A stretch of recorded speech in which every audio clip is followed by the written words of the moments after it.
We sacrifice our health in order to make wealth. Then we sacrifice our wealth in order to get back our health.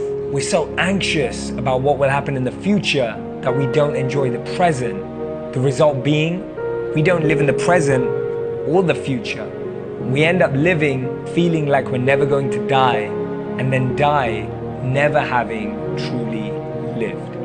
Ellen Goodman said normal is getting dressed in clothes that you buy for work and driving through traffic in a car that you're still paying for in order to get to the job that you need to pay for the clothes and car and the home that's empty all day just so you can afford to live in it.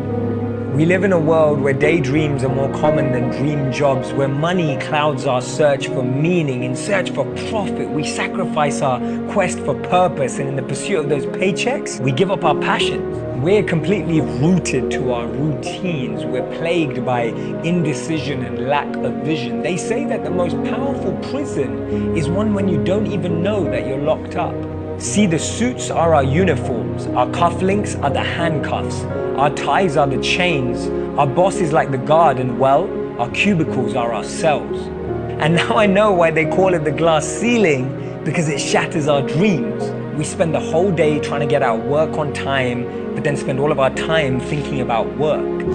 We wish our out of office could be permanent.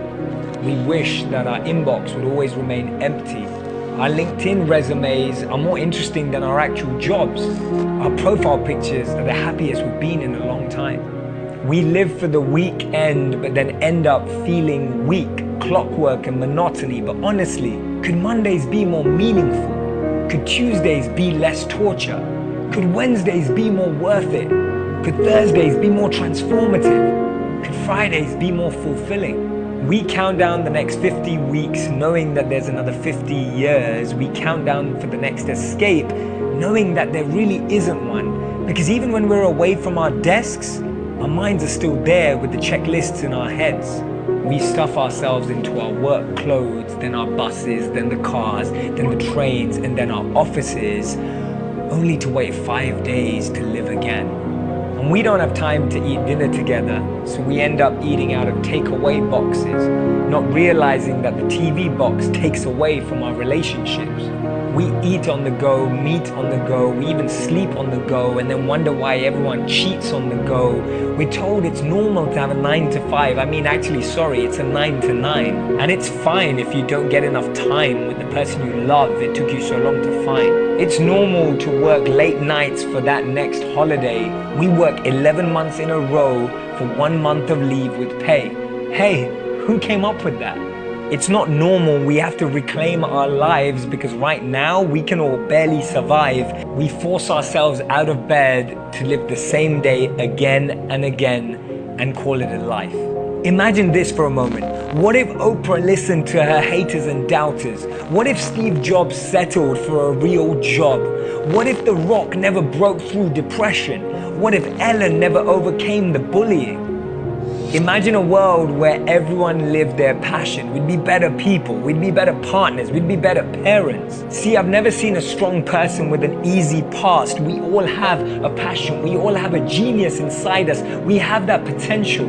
I know that we've all been in that position, feeling confused and seriously lacking mission, but then I ask myself, at the end of my life, what will I regret?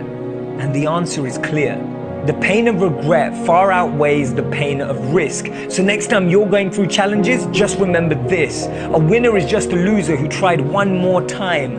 All you need is one person to say yes. One moment can change everything. There are decades where nothing happens, and there are days where decades happen. A year from now, you will have wished you started today. In life, you're either a passenger or a pilot. You've got that choice. This is one of the biggest choices you'll ever make. Are you defining what direction you're moving in, or are you letting other people make the biggest decisions of where you're going? See, at first, it's more comfortable being the passenger. You sit back, relax, have people serve you. It feels easier. It feels more natural.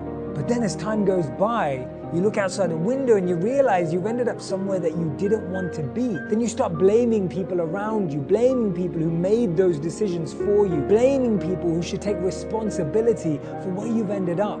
Sometimes you feel lost, confused, and wonder how you ever got there. And in that moment, at that time, you've got this important choice to make. You can either switch seats, grab hold of the steering wheel, and start guiding your life, or remain a passenger.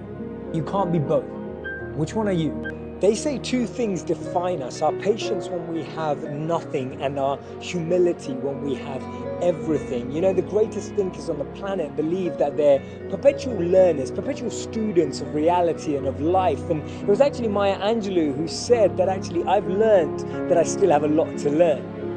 The person that we will become in 5 years is defined by the people that we spend time with today and the books that we read today. That's why who we associate with, who we spend time with, who we absorb our energy with will really define what's on our mind. And often what limits our learning is that we believe we already know. We believe that we already have knowledge. We already believe that we have the answer. But actually opening up ourselves to learn from the people around us, selectively choosing people who can be guides and wise advisors.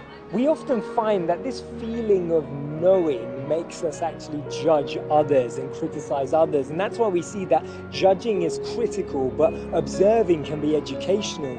And therefore, we should be so focused on improving ourselves that we don't have any energy to criticize anyone else. And when we're focusing on improving ourselves, we'll surround ourselves by people who challenge the way we think, who question the way we behave. And that's why if you're looking around and you find yourself being the smartest person in the room, change rooms, you're in the wrong one. You want to be around people who lift up the way you think, who lift up your mindset, who really take you to new dimensions and horizons that you can never ever imagine yourself. I believe that we should never let compliments get to our head and never let criticism get to our heart, because when we do that, we can start to build with genuineness and authenticity. When we're humble, we can actually grow and rise up and always feel that we're learning, always feel that we're developing, always feel that someone can share insight at any moment that can change our lives. Have you ever found it that similar situations keep coming into your life, and actually nothing ever goes away until it teaches you what you needed to learn? So when we don't extrapolate lessons from situations, we have to take that test again. We almost have to learn that lesson again, and therefore simultaneous or repetitive situations keep approaching us in our lives. When we realize that we're students for life, instead of making people see how powerful we are, we'll want people to understand how powerful they are, and we'll learn how to empower others. We'll actually attract people to work with us to achieve our goals. They say it's better to know how to learn than to know, because when we know how to learn, it becomes a habit, it becomes part of our mindset, it becomes a part of the way that we daily navigate life. We're trying to draw lessons from every person, every situation, every interaction, every moment that can actually teach us something about ourselves, teach us something about society, teach us something about our world, teach us something about how we can interact with that space. And that's why Brian Herbert said, the capacity to learn is a gift, the ability to learn is a skill, but the willingness to learn is a choice. When a child's learning how to walk and falls down 50 times, it never stops and thinks to itself, this isn't for me. But as we grow older, we start building up these barriers in our minds and in our life. We start saying things like, I can't do this. This isn't for me. It's impossible. We start worrying about what people think and what they'll say about us. See, the thing about limitations is that they're only true as long as you believe in them. So instead of believing in your limitations, start believing in yourself. I used to worry about the labels other people put on me until I realized that that wasn't them, it was me. And that's why we need to move away from all these limitations and barriers and start to fail like a child. We need to learn to fail like children. Children fall over, get back up and start walking. You've done that, I've done that, we've all done that. And that's the same in life. We need to learn to fail like a child. I believe you should focus your life on observing the little things, because one day you'll look back and realize they were the big things. We miss the sparks of brilliance. We miss the joys of nature. We miss the blooming of flowers. We miss all of these sensations. Reducing our pace of life doesn't mean becoming slower or less ambitious. It actually means that we take out more time to regenerate, rejuvenate, and re-energize ourselves. And the challenge is that we often confuse the noise of our ego with the voice of intuition. But actually, the more we tune out of the space we're in, we can tune into that intuition. We can actually find how we can be guided and navigate life, because big egos have little ears. And that means that we can't hear properly. Because the truth is, everything has beauty, everything has life, everything has energy, but we just don't have the eyes to see it. We don't have the eyes to perceive it. We don't have the eyes to appreciate it, but we can have those. We can actually develop insight. We can actually develop new ways of looking at things simply by becoming more attentive, simply by becoming more mindful, simply by becoming better observers of reality rather than participants.